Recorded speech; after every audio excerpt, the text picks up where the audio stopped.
Namaste, welcome everyone to Satsang here today. Very good. Actually, the initial intention was just to get to have a meeting with the Sangha who reside here in Monte Sahaja and people who have been living in the area and are strongly connected to Monte Sahaja. But it just felt in the last 2 hours or so. I said, no, but there are quite a few. I've been looking around and seeing that there are quite a few people who have been here since the end of the last retreat. And I felt a strong feeling also to see who was here. I'm sure with the announcements going out so late for that last minute change, some people probably would not have made it to come this morning. So I have put off the meeting for the Sangha. That's also very important for me, for maybe another few days, so I can have a chance to see as many people who are here today. No? And who is leaving soon, like tomorrow or today? So it's keep your hands up for a minute. Let's have a look and see. Okay, so a good few. Okay, good. What are we going to talk about today? Okay.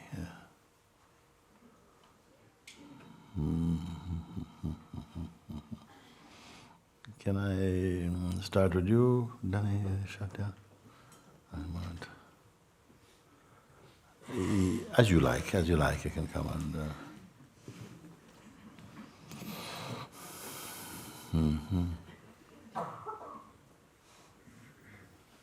Thank you.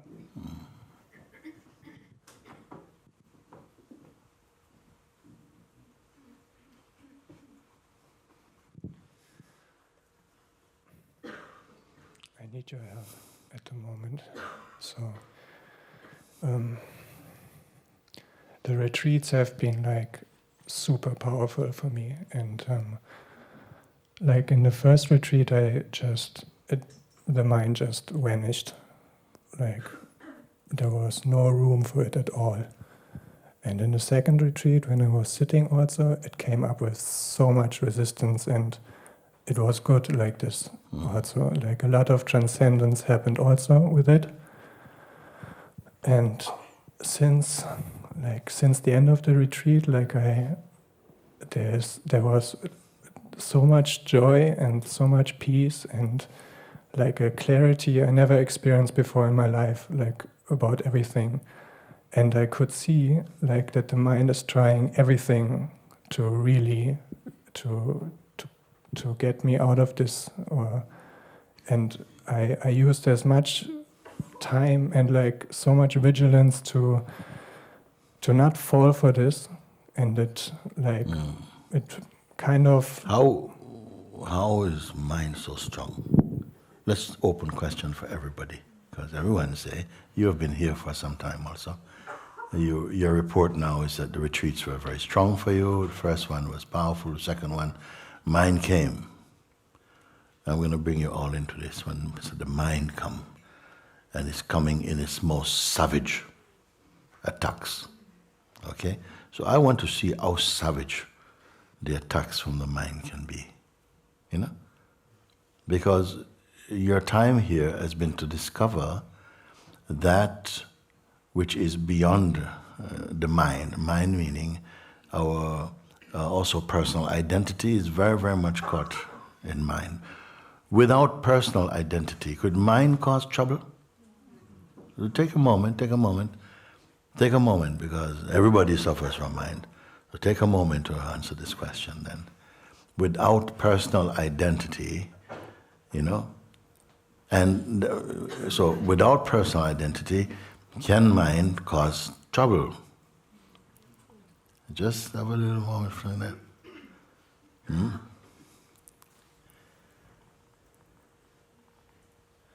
It's a good question or not? Yeah. If you are not personal, meaning that if you are not thinking of yourself as your personal identity, ego identity and so on, can the mind trip you up and beat you up and send you to hospital and all this type of stuff. Could it do it? No. And what I'm speaking about is not mind in its broadest expression, because we all use mind. All this world we experience also through the mind, conditioning, the sense of good and bad and right and wrong and beautiful and ugly and tall and short and tasty and awful and all of these things. This interrelated play of opposites is all mind. It's okay, So the first question I wanted to ask again, that's an everybody question, is that can mind be an efficient or effective enemy or mischief maker without you being personal? That was the first thing, you see. And the second question then I would put, is it possible to have a life impersonal? The two questions, no? One is it possible that can mind attack you? People, everybody's, oh, my mind, coming with all these horrible things, and you just want to meet God, And the mind, or the devil mind, whatever, he's saying, you're not going there. That's the play, no? And so basically, he has the power. Has he the power to say, you're not going to make it. Not while I'm around, you're not going to make it. And is that it? Call off the search, look, we're not going anywhere. Because mind says, whichever direction you turn, I'm going to be in your way. You have to get past me. I'm here to block you from heaven, to block you from finding your goal. Okay? First thing. Can mind block? It's actually 3 questions, no? 3 points, no? Does mind have that power by itself, irrespective of you? Doesn't matter who you are. Does it have the power by itself to say, any human being, I have the authority, I have been given the power to block you? First question, answer? No. It doesn't have this power. Second question, can the mind, the psychological part of the mind, which you may call, the devious mind, the dark mind, the devil mind, can it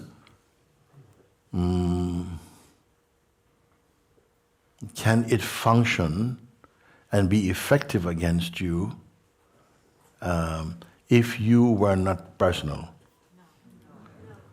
Is everybody on this question here? I think it's good, because the rest of Satsang we're going to be dealing with this again. Okay? So the second point, and what's the third point? Is it possible to have a life which is above the range of the psychological mind? Is it possible to have a life that is truly free?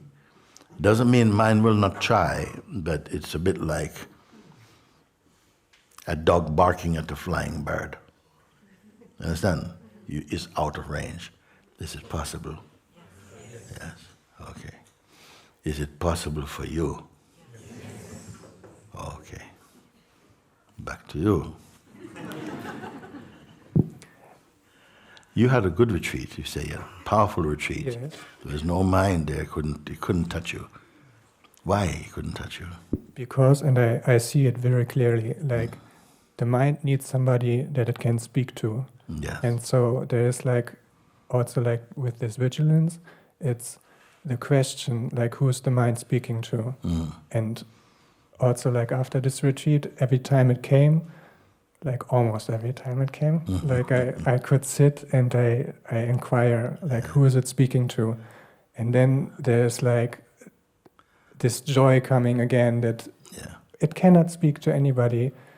It's it's just... Sure, you cannot speak to anybody? Well, you mean that there's nobody there? Yes, it's just and then the emptiness is there and it speaks inside, and there is there's no entity listening to it somehow. It's just like a voice that is perceived.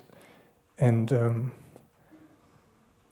but there's one misunderstanding that creates somebody who listens to it. And this is like what is like at the moment very strong. Yes. And it exposes this again, because I had this like already like maybe, I don't know for how long. And it's like when there is like this recognition of emptiness, and that like everything is just perceived and thoughts are perceived as thought, then there is this immense joy and peace and space inside, like this feeling. When you're in your impersonal Yes. place, yes. And then when this feeling of identity comes, it's like such a like unacceptable feeling somehow. Like it's like such a heavy state and such like contraction inside, like Sorry, for everybody? Or, as if like an elephant sits on my chest or something. It's like I cannot breathe almost. And this feeling is what the mind is using, like to show, like now you're somebody, and you're not the emptiness. Because if you're the emptiness, this would not be there. Elephant would not be there. Yes. And this causes like somebody who is like listening to it, but How did cannot- elephant get there? Did the mind put it there?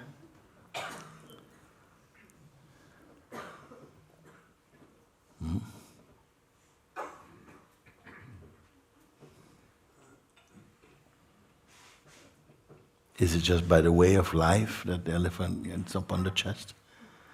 Or was it first that something triggered the memory of yourself personally, and then with some issues or something, for it to get to hook into, and then it started to build this elephant feeling? Yeah, it's the feeling of an identity Yes. that creates it. Yeah. And What do you do when that happens? Let's say that you're not in time, the mind is too quick. By the time you realize it, the elephant is already grown, big chop inside your system. No? What can you do?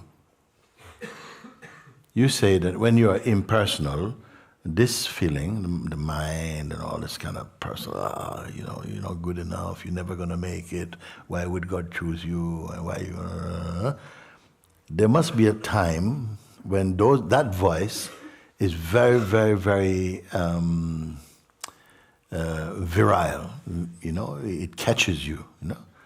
It catches you, and you're very, very much entangled with self-image.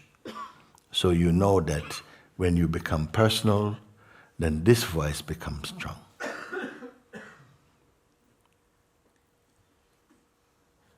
Now, suppose it happened so quick, you were a bit off guard, and suddenly you're in the turmoil of personal noise is coming, and it's this and okay. Now it's too late. It's already in. What you can do about it? Somebody say watch. Stop to fight is another one. He's smiling. I think he tried that. He still got beaten. What you can do effectively. So now, let's analyze together. What has happened when already you're caught up in the noise, the inner noise of feelings and emotions, and the kind of psychological noise, the mind. It likes evidence. Yeah, you see that this what happened. Remember what happened yesterday when you got, and you get pulled into that, and so the soup thickens, gets even more dense. No? Is it too late? No. So we want to hear what you do about it. usually that's the time when the inquiry comes with who is it speaking to, and usually it works. Yeah. But like the last. Okay, so let's take it step by step now. So the mind, you're not going to, it has to be something personal. First of all, we have evaluated that the mind has no power in this play except if it gets you to become a person again. You agree or not? You must have experienced enough times to be able to even answer without thinking about it. It's only when you become personal. So its attacks are always personal. In fact, you've heard me say also, all problems are person-based. It doesn't have to be even so personal. It can be your bank account or something, but somehow you take it personally, like, oh my God, no, my life is over. Oh my God, what am I going to do? And then mind starts to give you a whole range of different kinds of suffering that it's going to rain upon you or something, and you fall for that, go into more deeper suffering, isn't it? But once it has happened, like in this case, and we see that we are not able to fend it off from not happening until you're sufficiently mature enough that it's like the mind doesn't even come to you anymore. Do you know that that can happen? That it's just no contest, and he is going to waste his time to get a beating. So you will find someone, there's always somebody around who's good, ready for a nice little mugging from the mind. So he will go to you. How is it then, in your worst moment, when your mind has come and it's just raining down sulfur from the skies on you, and you say, you go to your inquiry, you find out, to who is really suffering this? But are you yourself strong enough to stand in that question? Are you going, who is suffering this? Or are you like, who is suffering this? What is your position, is it? And do you go straight to question, or do you not check in first? Remember we were talking before that, it's good just to keep checking in before you go to the reflex of just getting involved and stuck into that. Before you're getting into any sort of fight with the mind, just check in. What really is here, really? Because the noise that is created through the mind and all the suffering and identity, it began. Before it began, where were you? And when it began, did anything happen to the real place of yourself?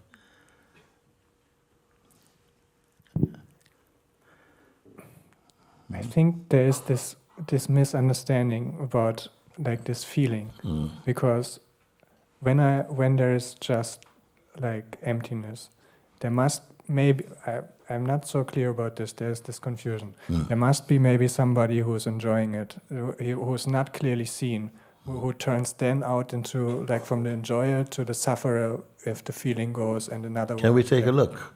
That in maybe in the case where we say there's emptiness, it feels quite impersonal, right? So you are not the emptiness. Emptiness is some enjoyment for you. Because the great peace is an enjoying energy. It's not that I am the peace. You're having a piece of peace. You are not the peace yet, but somehow you're able to be in the experience. You say, wow, thank you. Wow. You're on your own here.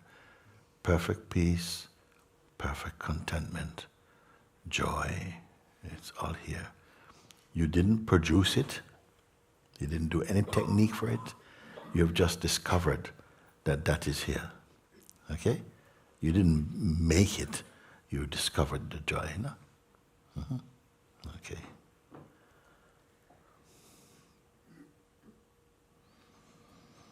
Now you're saying also that maybe previously you thought that you had come home and you are the emptiness. They feel emptiness and myself, it's one, it's the same thing. We used to, my way of, my reference used to be my person. Then the reference became a consciousness or the self, or you may say like this, no? Or the I amness or something. That has changed. It becomes a higher reference, no? There's even beyond this also. So what happened when your reference for yourself was just your person, the one with a history, your family, your lineage, all these things, that was the way that you check in. That's where your autobiography come from. The memory of yourself and the identity, your conditioning and so on formed your resume or something, no? But something expanded into a deeper consciousness where you don't just take the shots we're firing at you and take them like just personally and just say that this is what I am, you're able to observe from a bit more of a distance, isn't it? And with that distance, things became less personal. And with the discovering of a less personal place to be, the life became much more beautiful, much lighter, much more open, less fearful, isn't it? Can I assume that most people have come to that level, at least? A bit weak, you know? I'm not going to repeat. Anyway, I'll take your answers as you put them.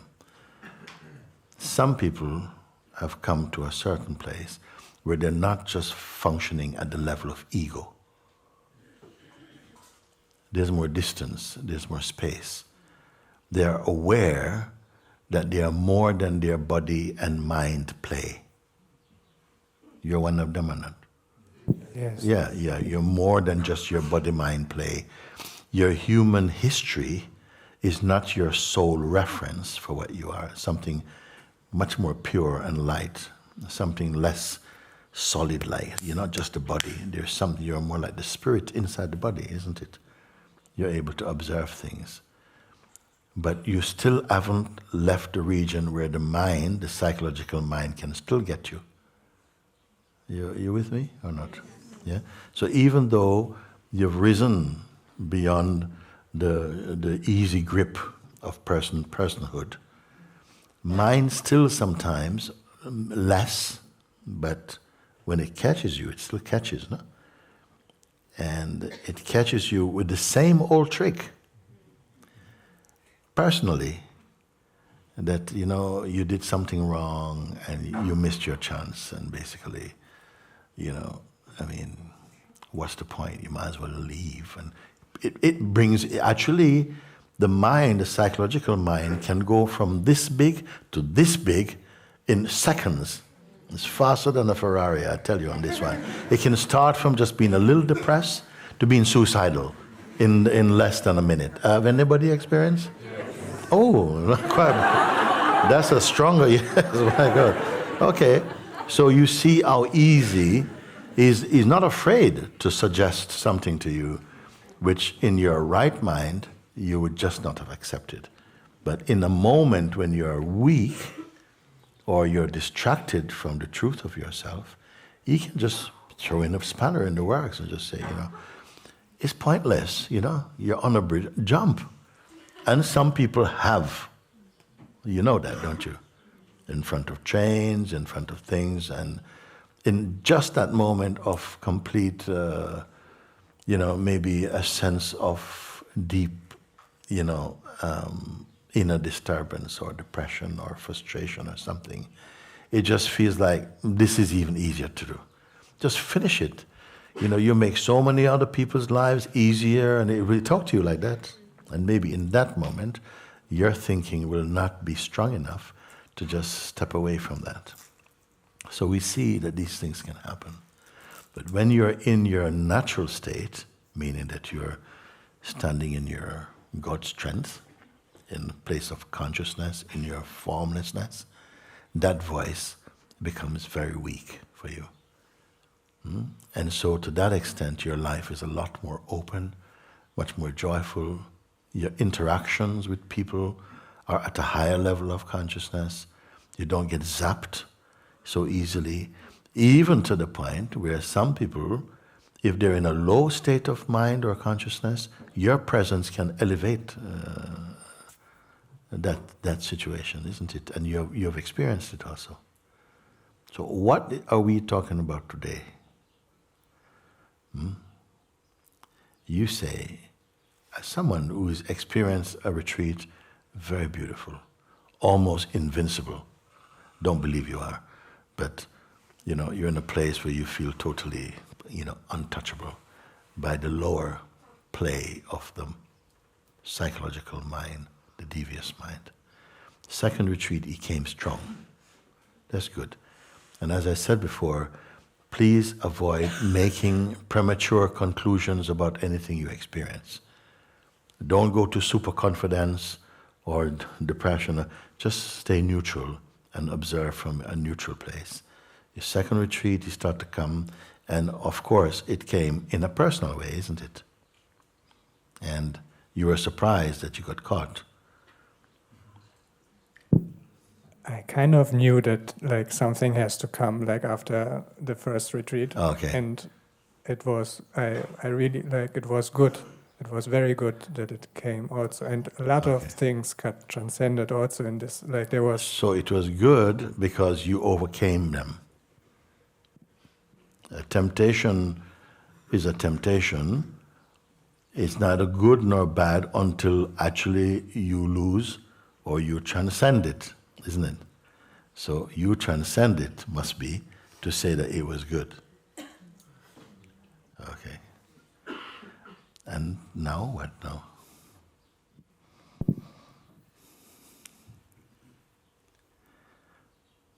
When you beat the mind, have you beaten him forever?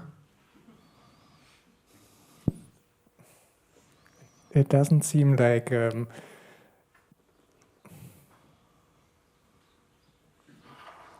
it catches me with this point that I said. And Yeah. like, What is the point? it's also like when you make this example, like that there's like this swinging from like impersonal to personal, and it's going on. But it hasn't been catched that, of course it is seen in a way, but like there is this misunderstanding that when it is seen that it's like just something perceivable, then there is like this joy and open space and everything. So it is kind of like the left side of this pendulum, which it doesn't seem like I'm like when it swings. Let me ask another question then. Is it possible that having come to a place, a very secure, stable place of seeing, if I can put it like that, if anyone can take ownership of that, a stable place of seeing, where even if mind came in strong with some things, it does not shake you in your understanding that you are the self.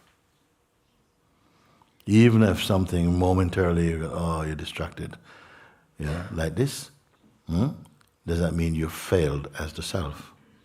Or you are not quite the self? Think about it for a moment. You're at the height of your understanding. You feel very much in holy presence like that, and still mind comes like that, and your attention is caught, and you end up moving in a way that you would in another moment you would probably not have made this choice or not been pulled into the dark.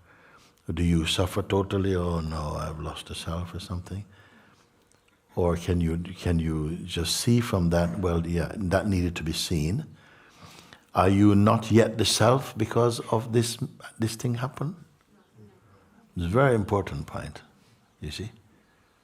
Because even one who has transcended, you are going to make mistakes for a while. The important thing is not to dismiss the seeming mistakes.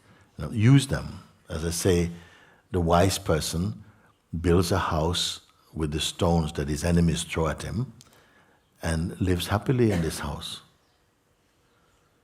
Meaning, we need trouble to grow. It is as though consciousness creates a sense of a problem in order to have the experience of transcending it. We could call life a game of transcending, meaning overcoming. And what are you overcoming? Personhood. Can I put it in terms like that? Because that's what brings the sense of a trouble or a problem is based upon who you take yourself to be. You're a particular person that feels very, very strong conditioning inside. You have no option. You're never not a person. Almost all your life, you've been only person. So how can you ever be impersonal? Maybe some people have never even heard that there's an option or there's a space for impersonal living. They only know your person.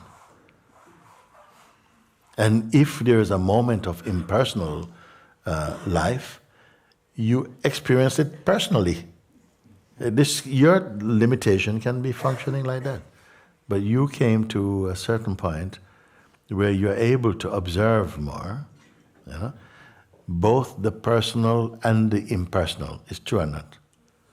If you are able to observe both the personal and the impersonal, who are you who are looking, and what is your position?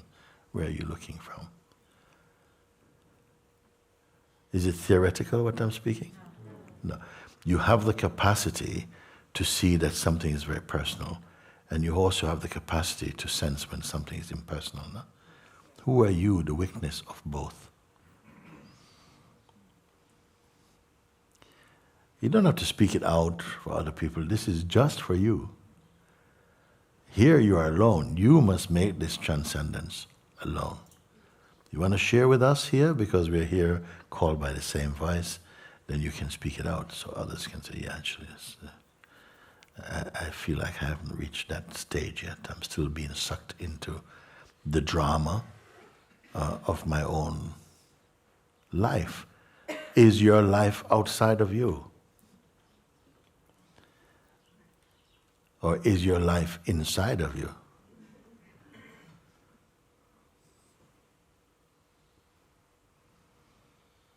Because sometimes you can see people whose environment, their life environment, seem very pleasant, and yet they are suffering terribly. Where?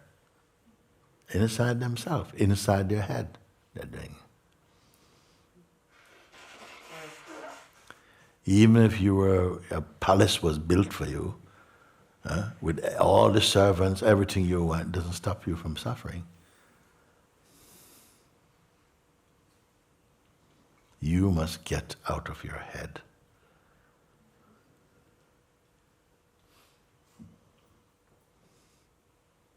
And the best way to start also is beginning to observe what I mean by head. Head is all your projections, all your ideas, conditioning, all that gives you the impression that you have a history and this happened and this is what is happening every day. And actually, our take on life is very unique and very personal. I said before, it's like if you go to bed to sleep and you're with your husband or your wife or your friend, you're sleeping next to each other, and you have a dream, and it's a very, very powerful dream. You cannot get the person next to you to plug in and to experience your dream. Because even if they could plug in and perceive your dream in terms of the image of it, but their interpreting power will experience it differently. Would it be true or not? So if I'm saying here, even your dream is a unique experience, I'm going to go one step further and say, your life, daily life, is also a unique experience happening inside you. You may be able to correspond with someone about it and so on, but they can never experience it the way you are experiencing it. Is fair enough or not? So what it means when I say that there's one earth, but there are billions of worlds, what I mean by a world is your own version of the world. Due to conditioning, education, belief, identity, and other factors which are untraceable, constitute your perception of the world. And every moment it can be different depending upon your mood, and so many things are contributing to the way in which the world is experienced. It's a very unique and psychological experience also. Now, it may sound that, wow, that's, oh my God. If you multiply that by 7.5 billion versions of a world, I mean, it's a very, very claustrophobic place. Well, not claustrophobic in the sense that you got your own unique thing of it. Where can there be harmony with people? It is not going to be a harmony of minds. Because mind also, we also protect our projections, good or bad, personal or impersonal, but most likely personal. You are not your person. Your person is a construct that we keep on changing shape. It's a shapeshifter. We grow. We've had many different versions of ourselves that we, are shaped by fashion, by so many different things. But there's still a sense of a continuity there. That continuity is the basic and fundamental consciousness, the vibration in you, the sense I exist. Because every living being have this I exist feeling in them. They know that they exist. What they are that exists, they're not clear about. What you are that exists, you are becoming more clear about. And to that extent, we are experiencing more of a unified field of understanding also. Not just what you're told you are, but what you are discovering you are. And without the support of imagination or visualization. A sober discovering.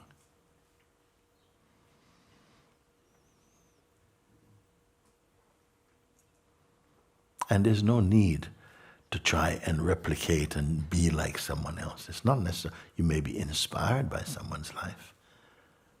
But as you deepen in your own discovery, your life is also a very unique expression of God.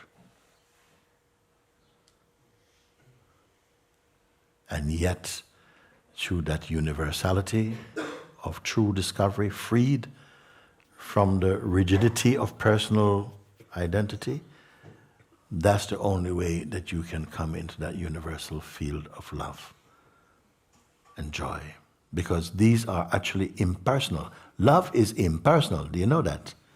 It can have a personal flavor, but love, in order to be universal, it has to be impersonal.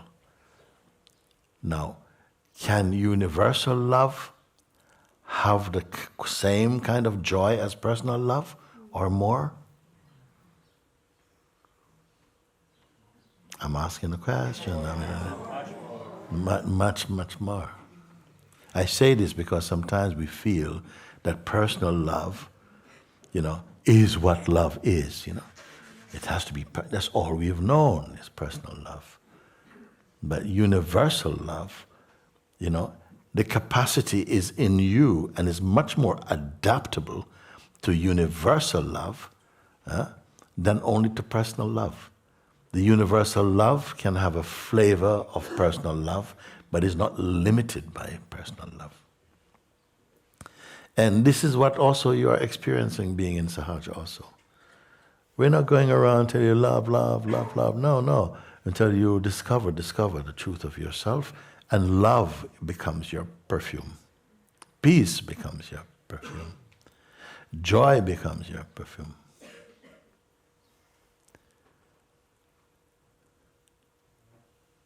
You go and find the quintessence of what you are, and that discovery blesses every other aspect of your expression automatically. And you have to be the proof of that. Because we're not here I'm not university class. We do see the beings amongst us because we live together, those who are popping open. You know who to go to talk to. If I am not here, I'm going to talk to this one, I'm going to talk to that one. Because in their presence you feel that they exude the quality of understanding and impartiality and depth and love. And all of you have it. Everybody have it. But sometimes if we are still embracing personhood too much, when it's time to kind of open your arms and release yourself from personhood a bit more, knowing that you are not losing anything fundamentally true in that, but just expanding and really opening up the wings of your own spirit to feel the magnificence and the magnitude of the love and the Spirit of God within you.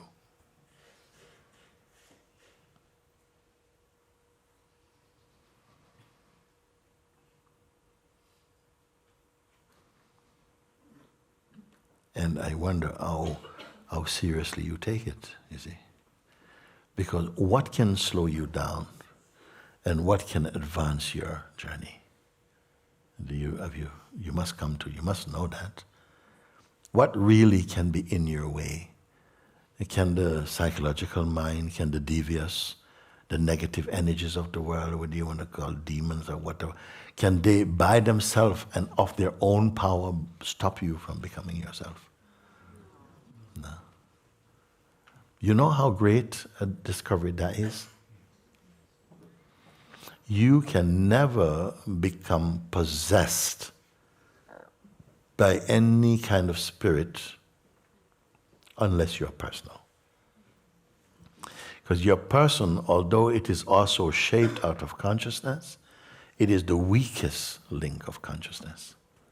It's like we're living in our weakest capacity when you're taking life too personally. Who is hearing me on this one? Yes, thank you. And you know it through your experience too, isn't it? That when you give attention to petty things, you know, in a way we are encouraging a fragmentation of your energy. And that power is there inside for everybody. And be careful that you don't sample the purity of consciousness and just be left with this feeling, yes, I know I can go there when I like.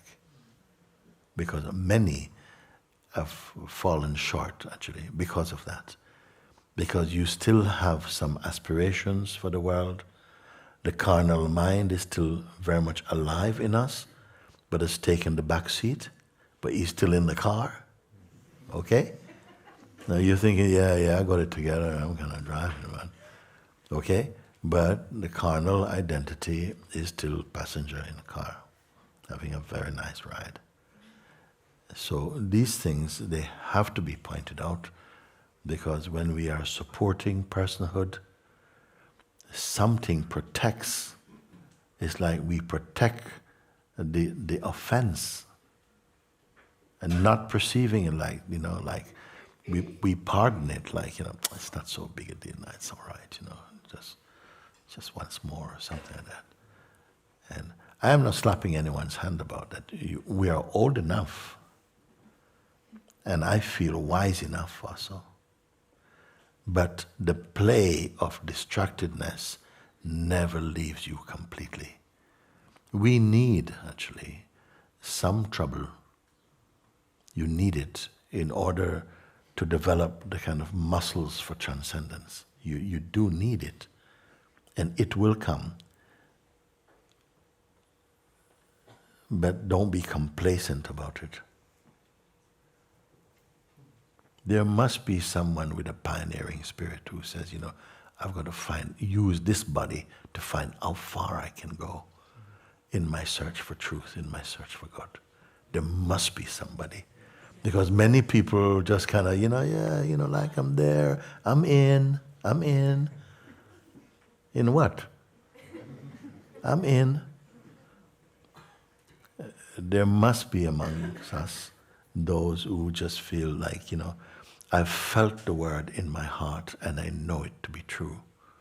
And I just need to really baptize my mind fully inside my heart.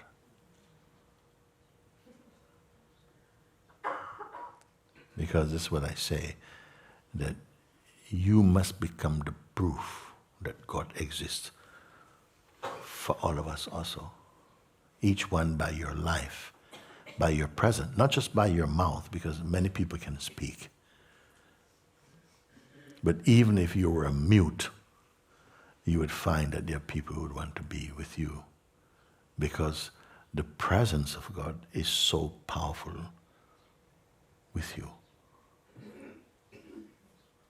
And it's not a part-time thing. And it's not even a full-time thing. It's not a thing that you are doing. Is that, sometimes you may have heard me say, you are simply becoming yourself. It sounds crazy, because many people think, but I am myself.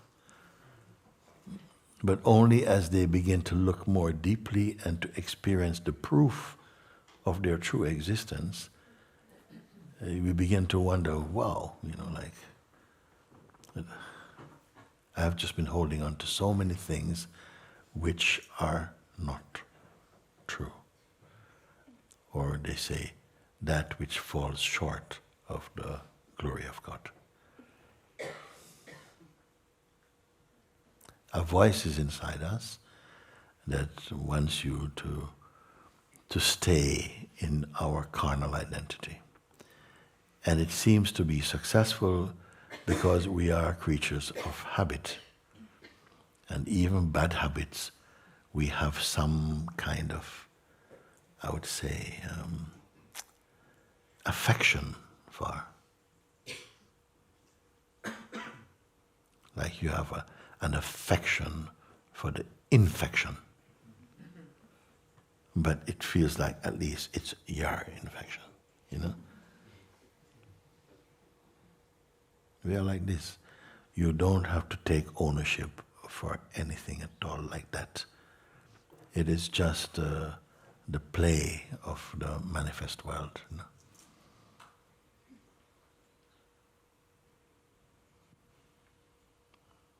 You should not tolerate our own wrongdoings. But because you call it your own, you have affection for it.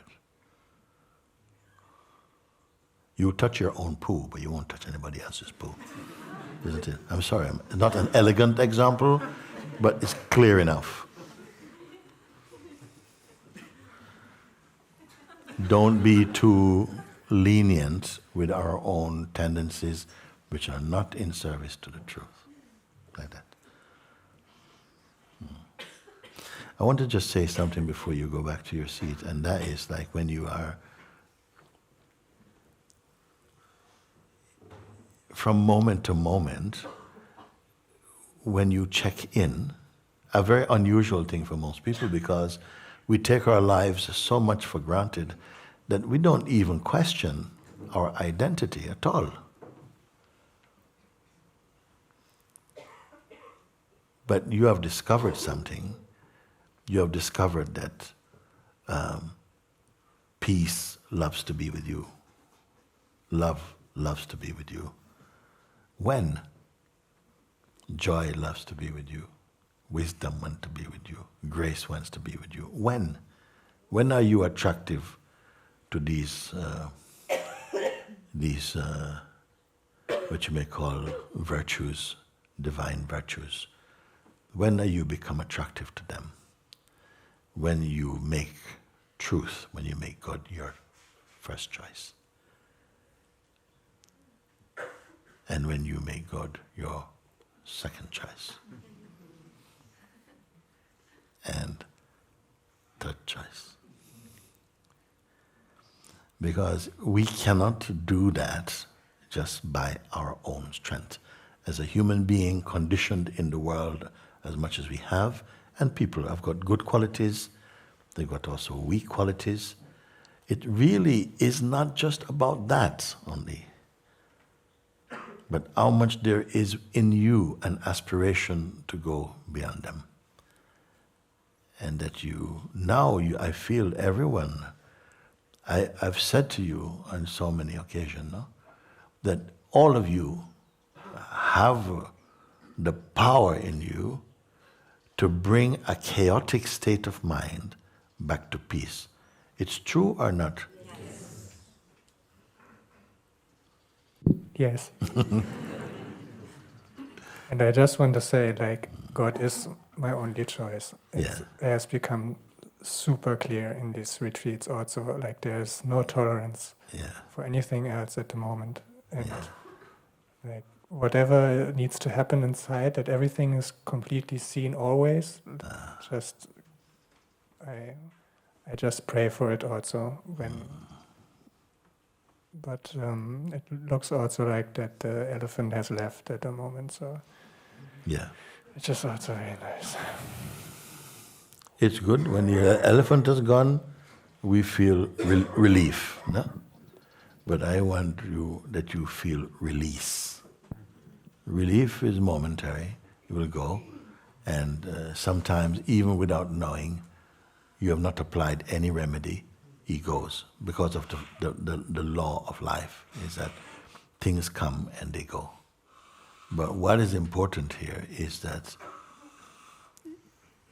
when you check in and remember who you are, you don't have to wait for it to go. The ego has got to dislike being with you. You understand? He has to dislike being with you, not love being with you. Because you're moving more deeply inside your real nature, like that. And is these things, are we merely feeling them as ideas, or are they deeper in you? Yeah. Because if you only have things as ideas, in the time of stress, they will collapse. If you feel, yeah, I really believe this, man, and I really know this, yeah, I am this and that. But when you are tested really strongly, you may find that your so-called knowledge will not stay with you. Even your so-called faith may not stay with you, unless it really is blossoming inside your heart. Because we are good at saying things, especially about ourselves. Each one sometimes is good at comparing the worst in others with the best in ourselves, and feel, yeah, I'm cool. But when the time of test comes, you must also see that yes, it is true. What I've understood is experiential, it's not just theoretical. You see? So not just temporary relief, because the world of names and form is a very temporary platform. It is always changing. Everything is changing. There's nothing here that you can rely upon and say, this will. Do you know anything, by the way? Do we know anything that we have experienced or seen or heard that has been unchanging, absolutely unchanging? Start with yourself also. Because if you say, everything I see is unchanging, then you yourself must be unchanging enough to be able to verify that other things are unchanging.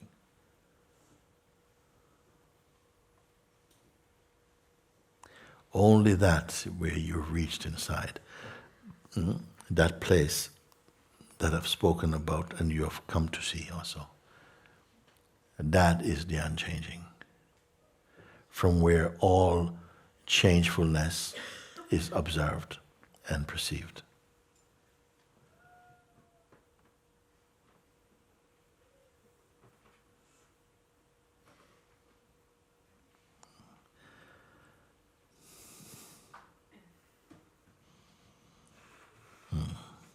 And it's not only about determination. You can say, every time the mind shows up, I'm going to give him a beating. And you won't. You won't. You don't. It's not required of you to boast about such things. Just continue confirming the true place that you are. That's all. Don't go to try and beat the mind and all. No. Just keep remembering, looking, confirming your true place. You see? That is the most powerful, because that is always with you, and that place is constant. Everything else is variable. And like this, because you cannot fight the mind and win. You cannot get into a street fight with your mind and win. It must be that you confirm your truth Don't waste time trying to only prove the untruth or to disprove the untruth. Also prove the truth. You see? Thank you. Thank you. I sometimes have to broaden your question a little bit so that as many we can relate from a universal perspective rather than always staying in a personal place. This is what is good about satsang, that I'm not so interested in solving little personal problems. And everybody go, oh yeah, he's dealing with her problem, okay, I'll wait until... No. Everything we share is from the impersonal consciousness. And then everybody can relate to that.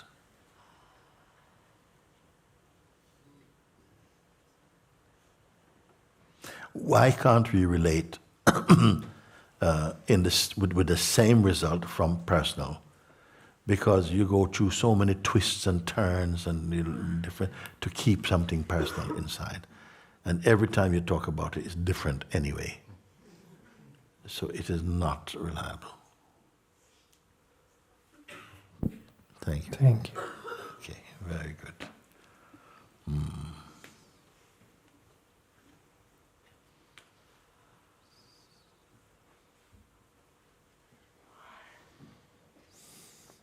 Ivan, can I start with you?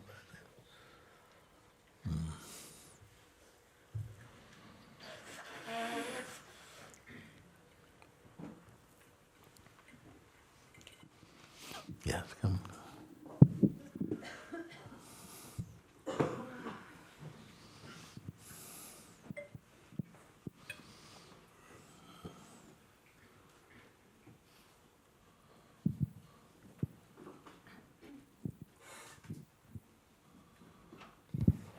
I just feel urge to come. I don't know, maybe because I'm leaving today. You're leaving today? Yes. I just feel this fire inside. And please make it more. Because I want to put myself in this fire.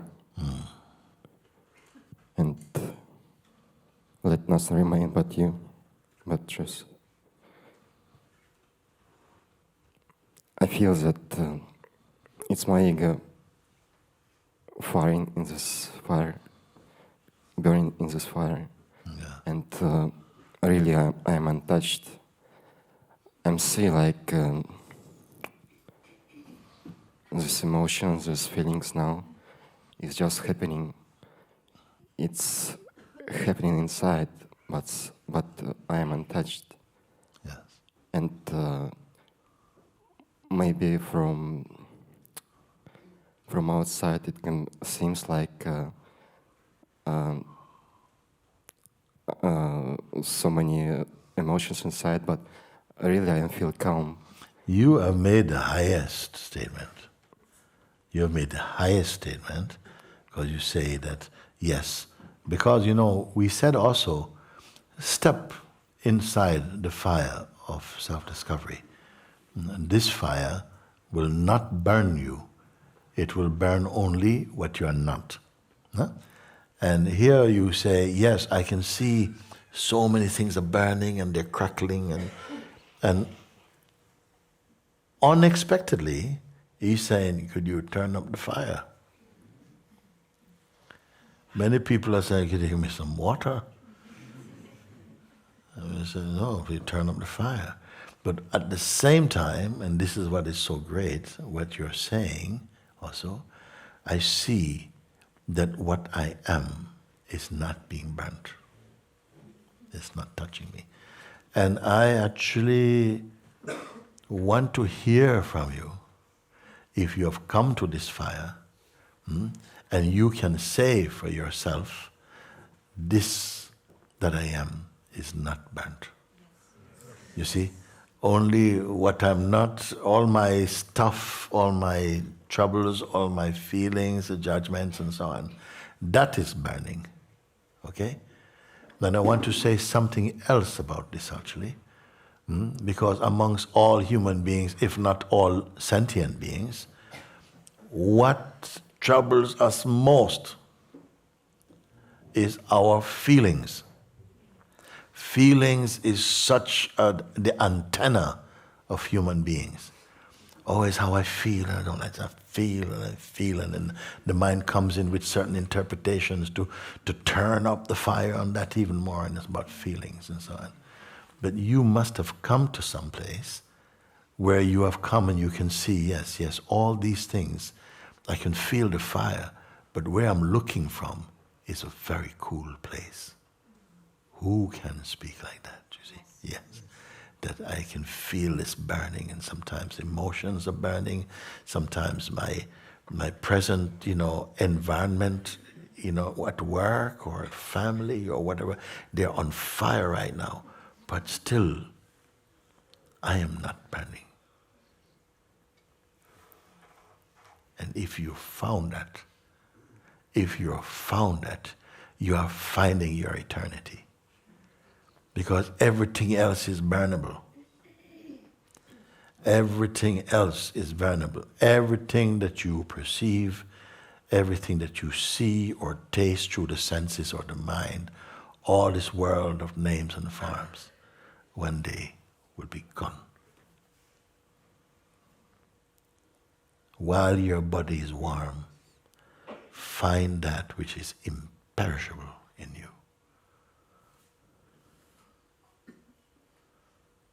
Find that which is imperishable. And the guidance have come, and you have looked, by the grace of God, you have come to see, yes, from the highest place, free of definitions, free of quality, I find I am. I find I am. Not I personally am. I consciousness am. Because without consciousness there is nothing.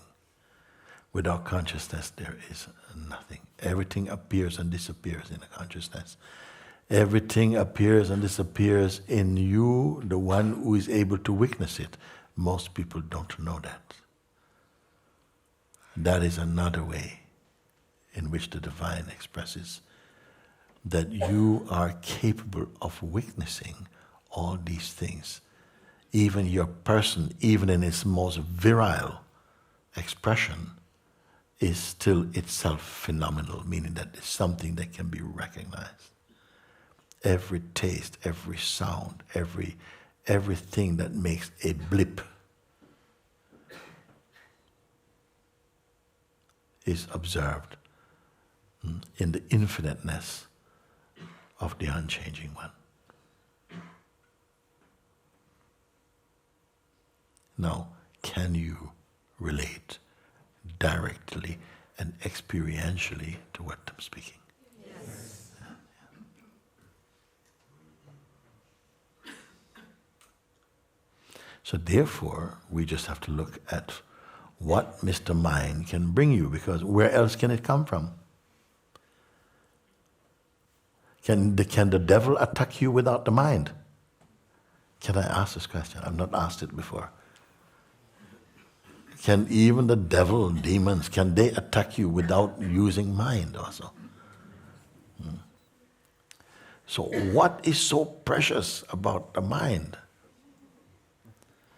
In this case, and about these things, is it not about the person?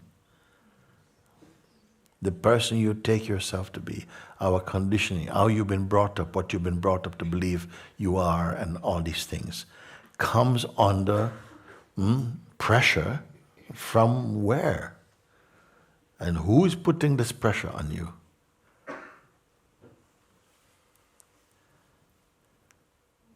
We all experience, and of course, we are meant to experience, because I don't think there's anyone who has not experienced the fire of desire and hatred and judgment and attachments and neediness and projections and all that. So each one must taste this, but must also overcome it. Imagine if there was a world where you had to feel all these things, but you could not overcome them. Would there be a need for hell anywhere?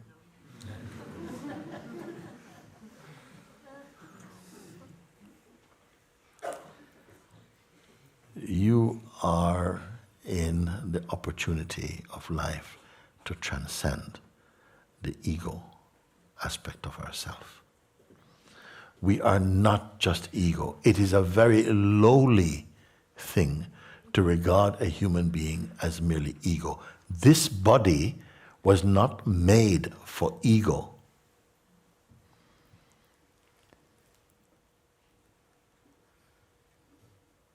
Higher than ego, for the presence of God. Or if you want to say, for the functioning of consciousness, it's the same. Because they cannot be God without consciousness.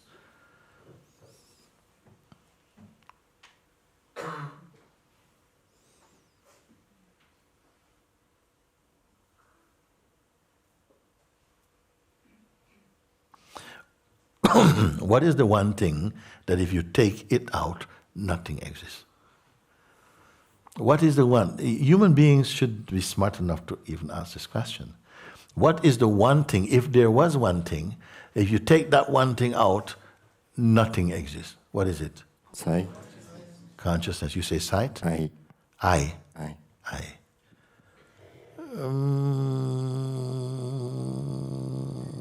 Earlier than I. Earlier than I. Because I also arose. It is the firstborn of all knowingness, the feeling I am. It is a name of God also. It also appeared also. In deep sleep there is no I am. There is consciousness, universal consciousness, but it hasn't put on the uniform of I yet. In fact, I became kind of corrupt because it came from the purity came the I am, and from the I amness come the I am the personness. And when the I became personal, darkness came into the world.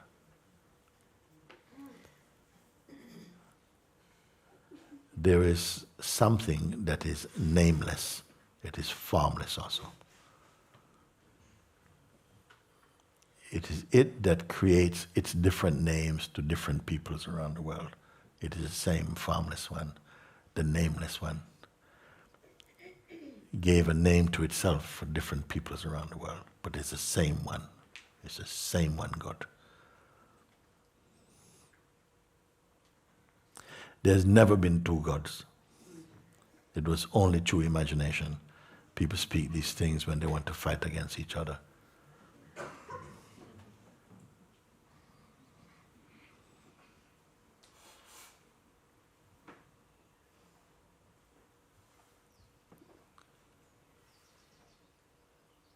I have only heard one man, doctor came here one time.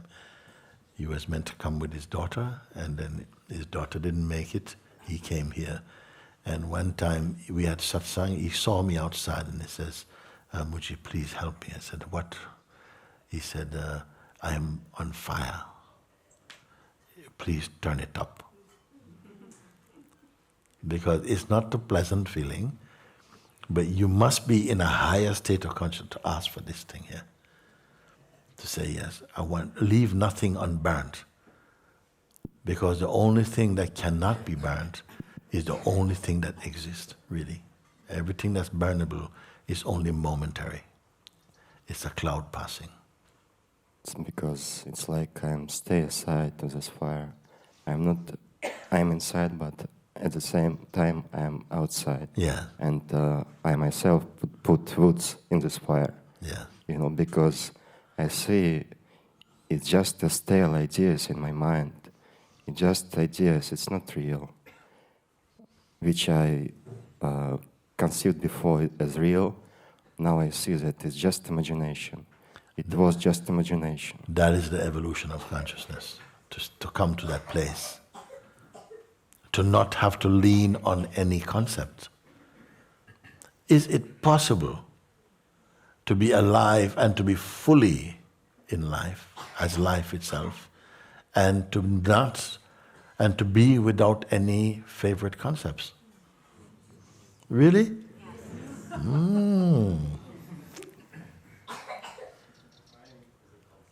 Huh? What is a comfort? I? Time. Time says, whatever you see, whatever you've perceived, from any zone of time, from any realm of consciousness, I devour them. Time say that. The only thing that I cannot eat is pure consciousness from where I came. You can't touch that. And then when you know this, you know time is also a concept also.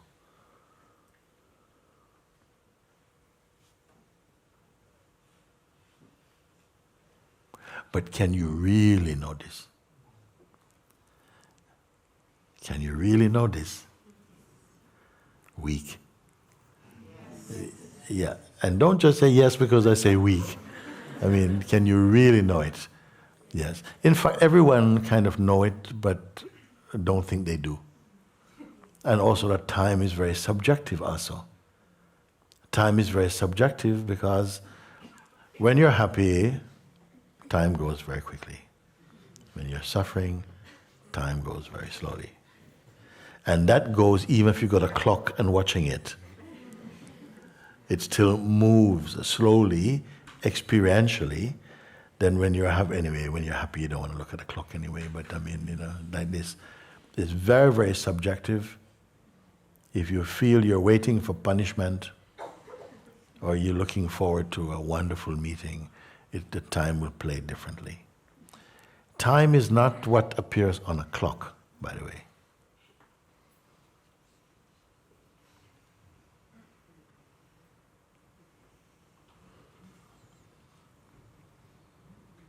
I like to meet someone who is out of time. You say, I'm leaving today. I love to meet people. I'm leaving today. I'm not happy that he's leaving, but I'm happy that I can speak with you. You say, I'm leaving today, and I know that you will only bring the things that really are significant for you. And what I've heard from you is deeply, deeply satisfying to me. Yes. If there's things more to burn, let them burn, they'll burn. At a certain point, it's like life arranges things for you to get burnt anyway. You don't have to go looking for them. Yes. Just please let me to see this world with your eyes, to love with your heart, and to enjoy this life with your joy, and to stay true, to stay in this truth. Yeah. Yes. It becomes easy. I am not here now to enjoy this life. Yeah. Not only this. My joy is in knowing what I am and being with God. That's my joy. It's not with things. When I touch things, my joy lights up a little bit with them. But it's not in the things that the joy is, but the joy is in myself, as it is with you, same thing. The joy is in you. You are seeing it more and more that the joy is with you. It arises here. When it is not clear for you, you will see that it comes from outside to help you to raise. Remember I said that for most people in the world, it's mostly our interactions is like person to person. Person to person, to person to person, to person to person. That's our interaction, okay? What about if it is person to presence? Person to presence is a different vibration and climate. Person to presence, presence meaning that the one who is transcending personhood, experiencing more the things that we say of peace and joy and love and openness, the silence, and aspiration for higher things, for higher. When the person it was usually concerned about the personal life, their life, and the ones that they love only, and the things that they want, name and fame and power. That's the nature of the person. When the person is open enough to meet presence, then presence is a higher state of consciousness, raise the person's consciousness towards presence. Just to be in the company of presence, meaning that the person is already experiencing, even without words, they're experiencing the vibration, a higher vibration of consciousness. So naturally, something wants to go a bit higher. Not in every case, but I'll tell you in what case. When life brings it together. When God is behaving like your secretary and arrange all your meeting. Unusual thing to say, but arranges all your meeting. You don't go out and think, oh, I like to talk with this one. No, you may feel that, but if that happens in a very natural and spontaneous way, then that could turn out to be good. But you somehow just, like incidentally, you meet people, and then you find that in their presence, something feels comfortable. You don't know whether you're going from presence to person or from presence to higher presence. You don't know what you're doing. But when you meet, you know. Something happens in that. So from person to person is very common in this world.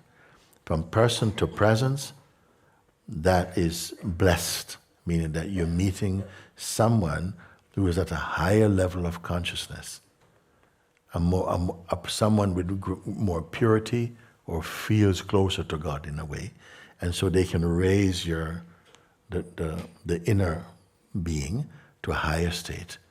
Then what about when consciousness is absolute? That is even more rare.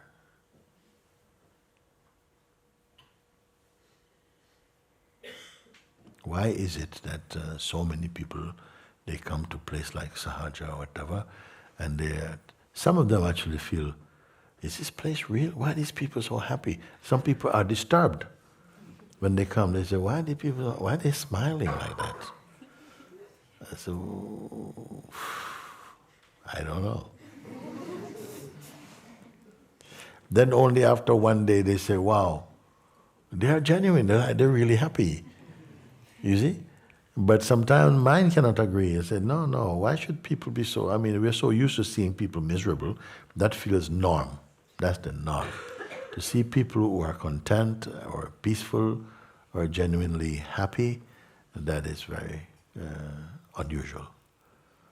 And yet we are not teaching how to be happy, how to be loving. Yes, of course, we point that one should be more kind, more open. But the teaching itself and the discovering itself is automatically releasing those higher virtues within ourselves. It happens very naturally.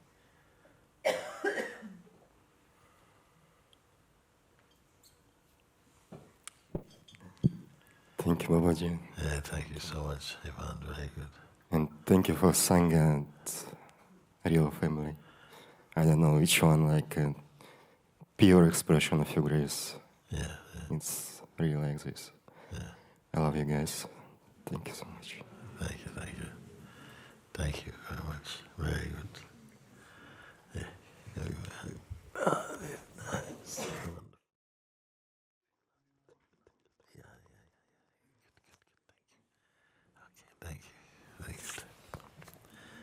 Okay.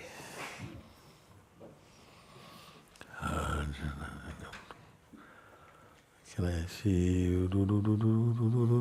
Yes. Thank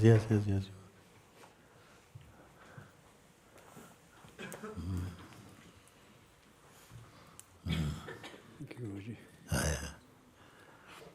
It is like I'm waiting for the right moment to meet you when I'm just ready. But I can also wait forever.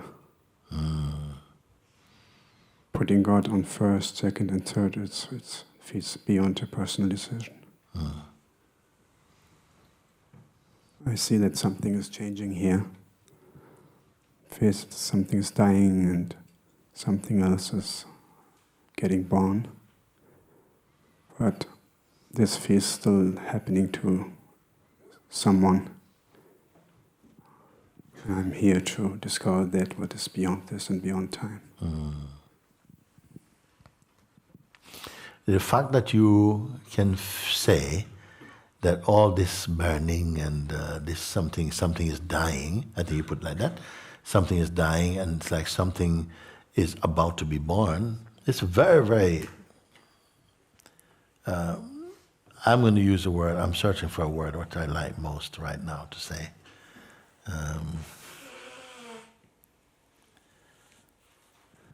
It doesn't feel an entity is born, Guruji. No.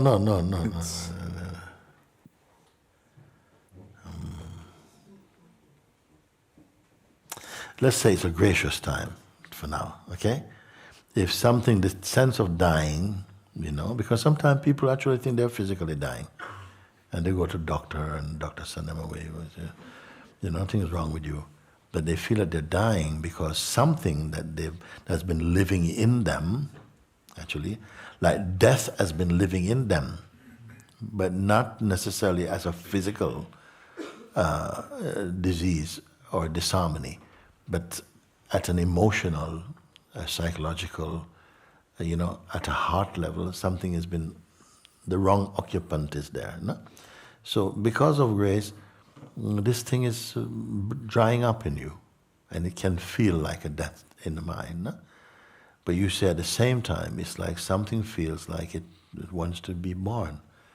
And this is why I say that it sounds very full of grace, and I feel very good about that. Now you say, I want to find that which is beyond.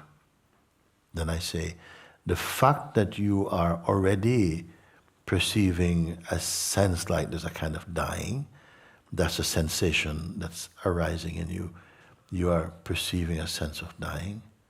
You're also perceiving a sense of a rebirthing inside, no? That which is sensing that which is aware of this sense of dying and living,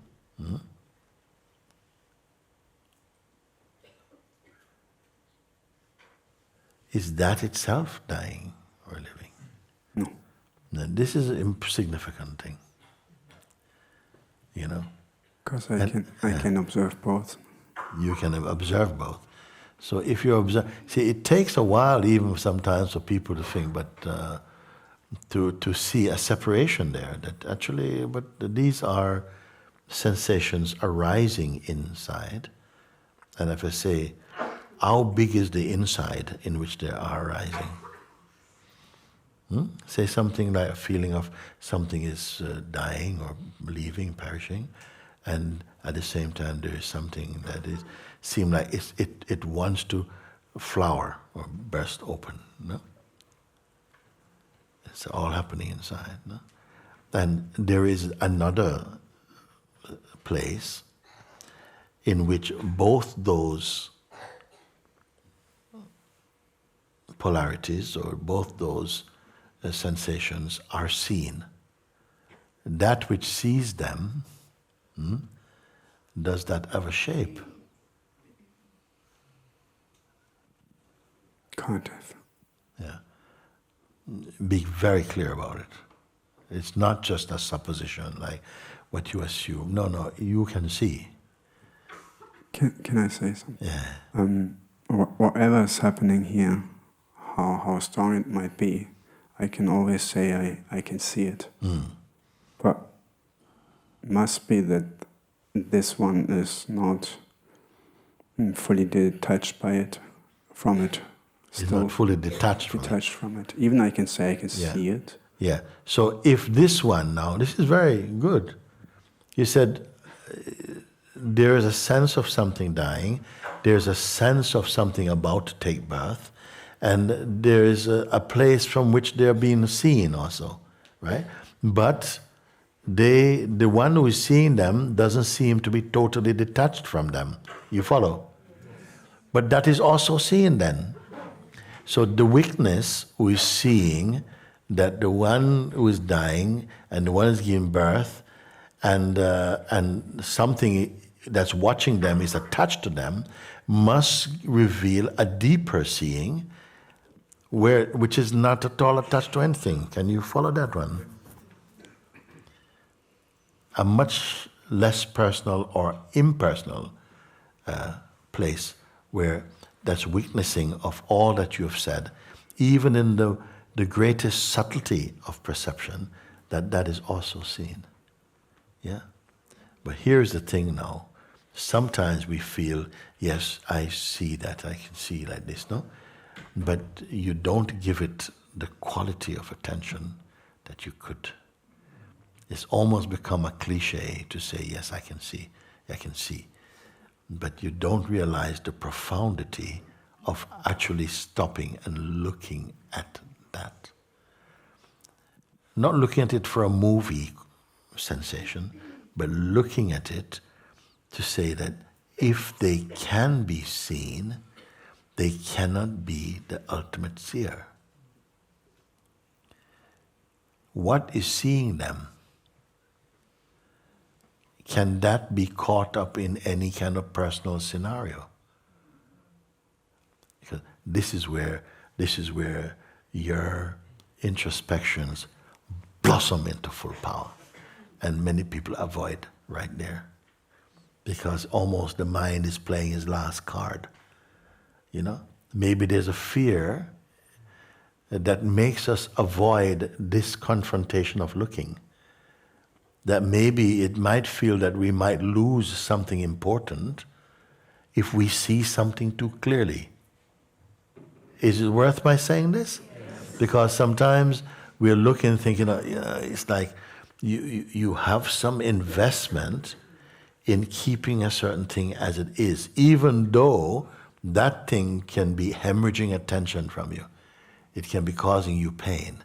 But on some level within yourself, you're supporting its presence in your life. Isn't it? It's a human thing, no? But now I'm asking, from the looking place, is the looking, is it pure enough that it has no association at all? The very place of looking, is there an entity looking? Or is it just like there's a looking out from some vastness? This is a place I don't get enough feedback from you. Who has gone that far out into space? You see, this I want to find out.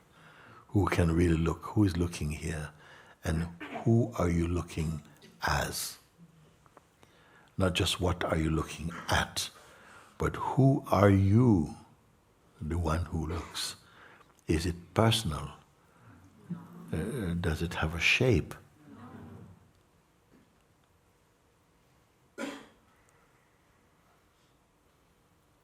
Then own your words. Digest your seeing. Own your words. Don't leave them as words. The words themselves must combust into spirit.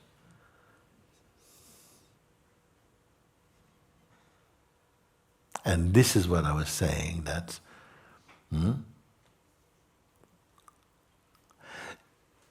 if they are not proven internally, and God give you the power to do that, then a situation may come that is so testing for you that what you are saying now does not hold the charge, it doesn't hold the power to watch any crisis come to an end. It's almost as though you collapse in that. To that much significance I'm giving this thing here. If you say, yeah, I see that I'm not that, and so on, yeah, okay. Can I ask you another question? No. Answer this with all your entire being. And you won't have any more questions you need to ask about it. Answer this fully present and see Where did even the answer come? Even the answer coming is also seen.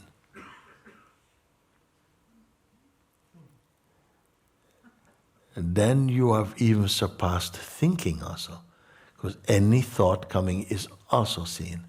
Any feeling, any sensation is also seen. And now it is here. That which perceives, perceiving itself, is what? Then perhaps you have gone beyond words now. We have gone beyond discussion now.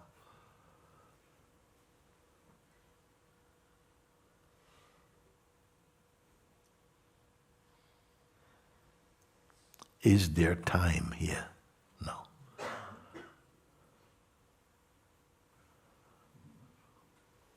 So if there's no time here, there's nothing that come and go here. But who can verify? If there's no time here, then there's no time-space relationship here. Is that gone too far? Have we gone too far? Okay. What is here, you see? Don't answer me. Just let the question come. The question deserves to be asked. What is here now then? Look, you see.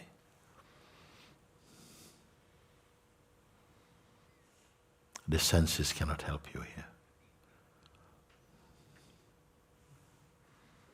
The mind also cannot help.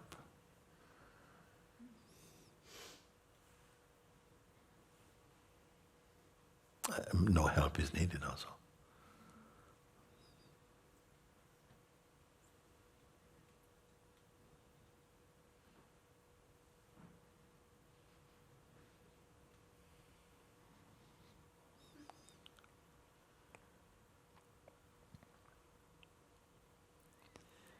When you are firmly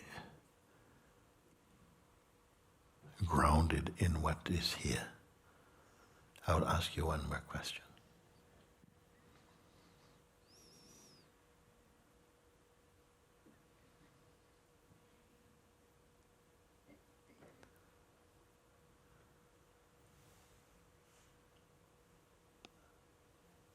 What is it that's here, you see? It's not just silence. Peace is here also. Peace is here. Silence, contentment, a quiet joy is here. But there's awareness of them also.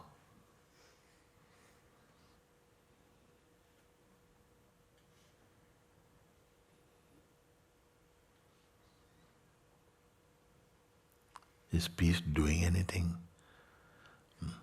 Is joy doing anything? Is silence doing anything?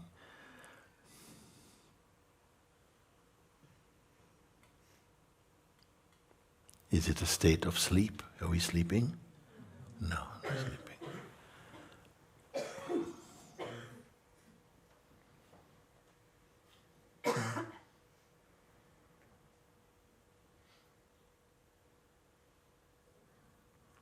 This is the state beyond state.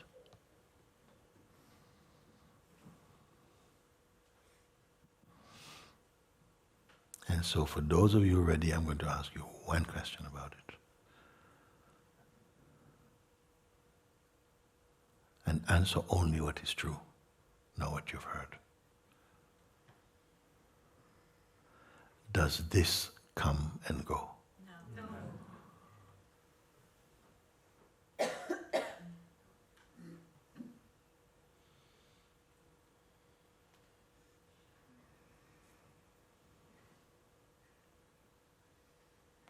Can any experience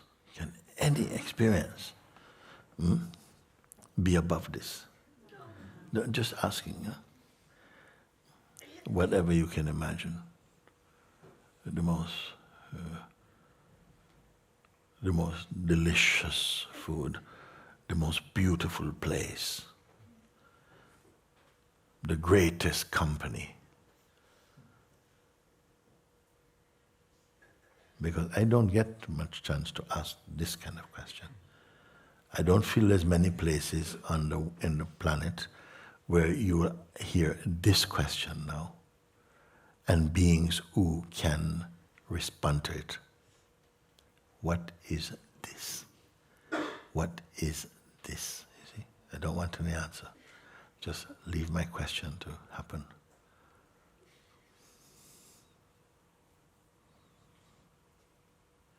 Who lives here?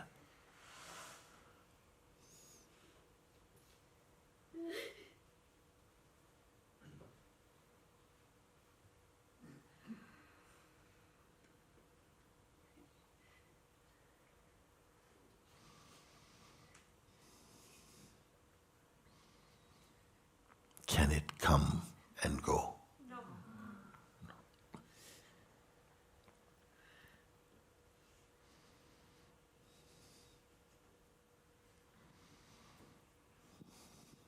There was a doubt coming. Can it Doubt? go? Yeah, can it go? But this Yeah. didn't have any.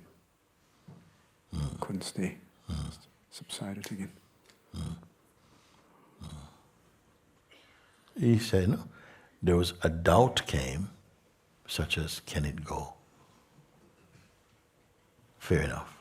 A doubt come, can it go?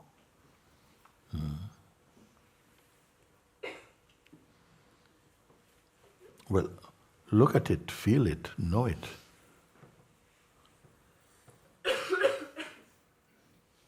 Right now I can say a doubt is arising in it and just subsides again, so it's also this is seen.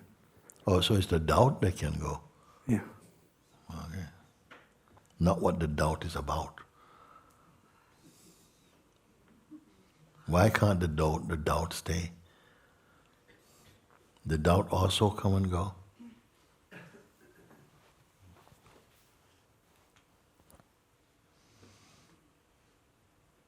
What is it that you are perceiving? Is it something outside of you? Is it something inside of you?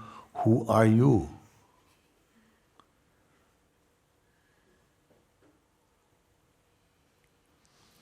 Is this the person's experience?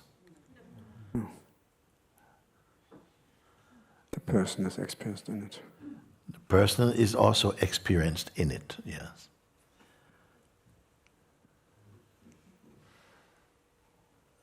We are not using imagination? Okay.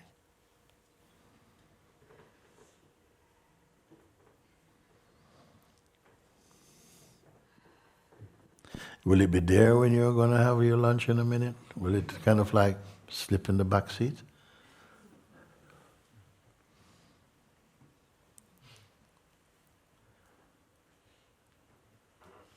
Sometimes I say, it's more here than you.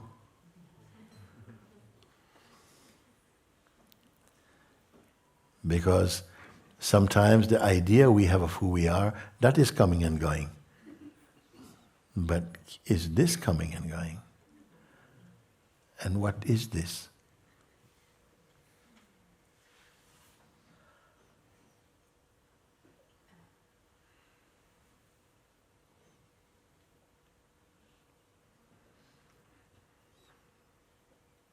And yet, we do from time to time say, you know, I really loved that this morning, and it was really good. But somehow I had to made a phone call, and it's not so strong anymore. Is this strong or weak? Does it go strong or weak?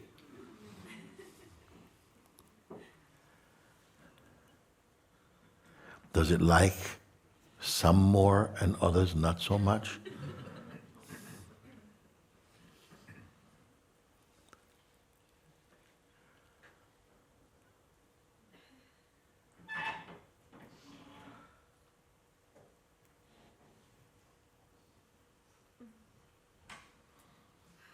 Then all I can say to you then is marinate your attention in it until the sense of going there and if the experience is that you come into this place, okay?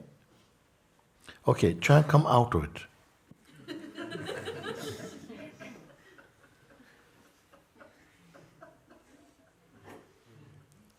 Which means I was in a state where it was not. It is limited. So go back to the place you were before now.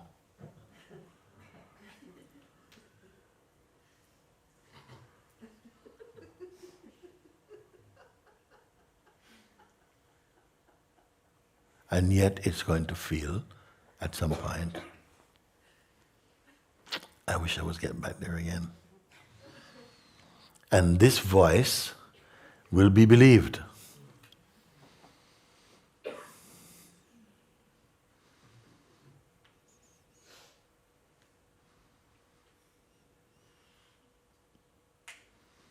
And yet this voice, and the speaker of it also, is also appearing in this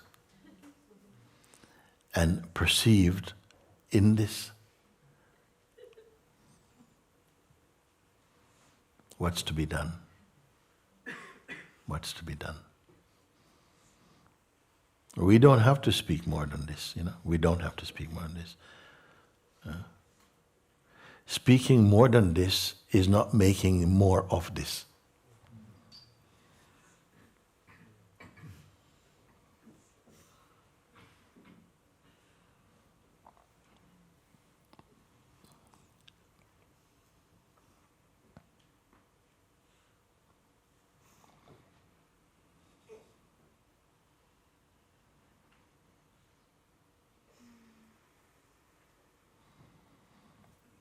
Is there any experience in life as you have tasted this comparable with this?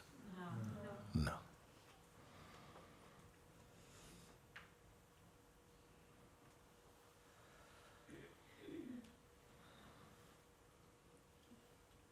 And yet, there's nothing you can say about it.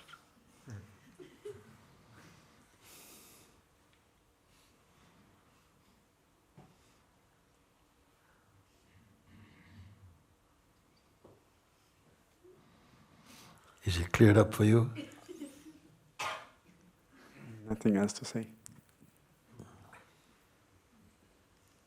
Can't even say this will come again or go away again. It doesn't matter at the moment. Okay. Gradually,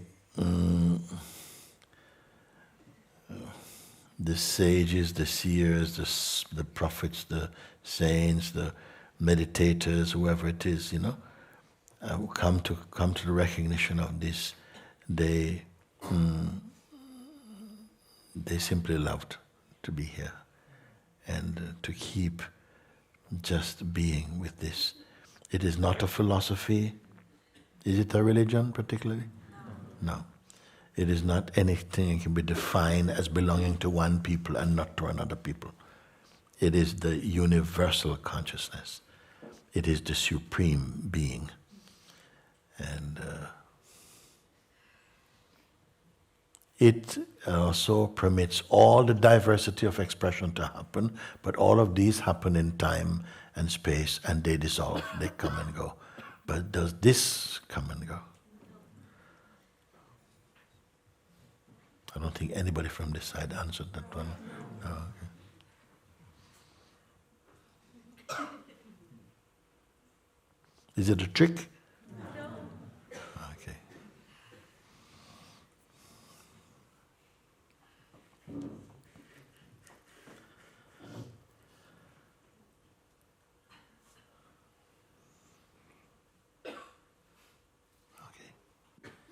Thank you, Mooji, for exchanging me with you. Here we are one. Here we are one. Here you have one. Here you are one.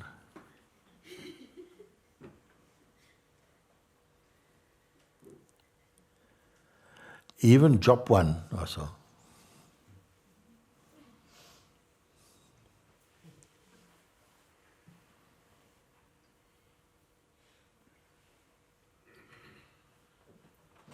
Is it boring? Is it exciting? Yes. What? Somebody's got a bit more than him. Why not? Why not? You can say. Okay. All right. This one is leaving in 2 days. Ah, okay. To work for 2 months. Yes. So I'm remaining at your feet always. Yeah. You just go into another part of the infinite, yes? Yes. Okay. With parents. Thank you, thank you. Thank you, everybody. Good, good, good. Good, good, good.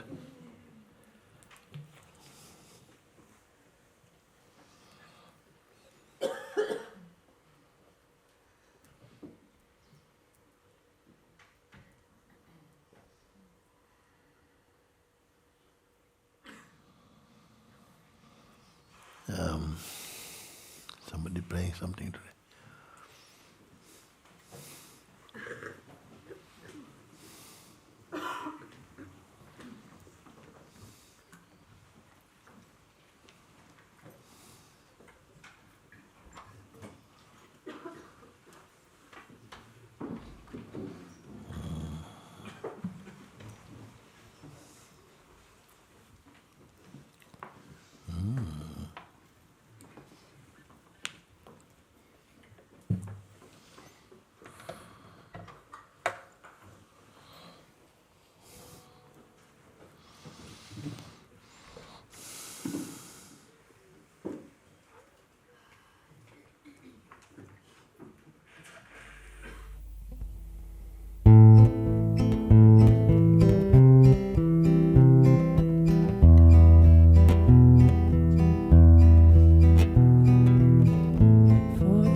Arunachala Shiva Om.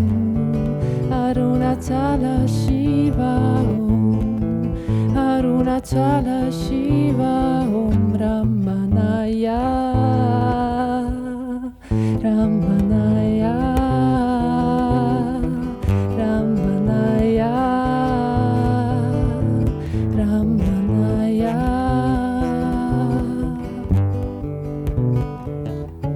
Life has never been so true and free before. I rest in you and need nothing more. Only love, only love, only love is true. Only love, only love, only love is true.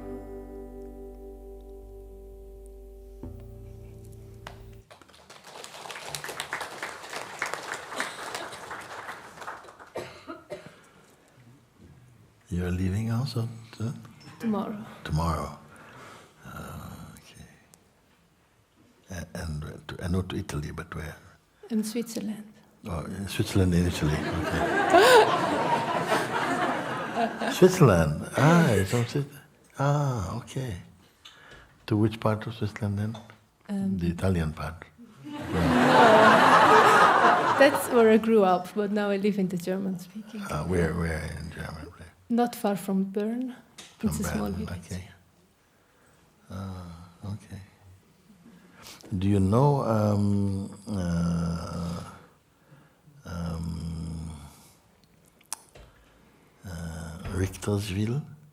Richterswil, Thalwil, Pfaffikon? Yeah, it's more Zurich. Yeah. Yeah, I know. Oh, okay. You have been there, no? I used to go there many years ago. You should come again. Yeah. Yeah. Okay. Good. Thank you. Okay. Good. Thank you for today.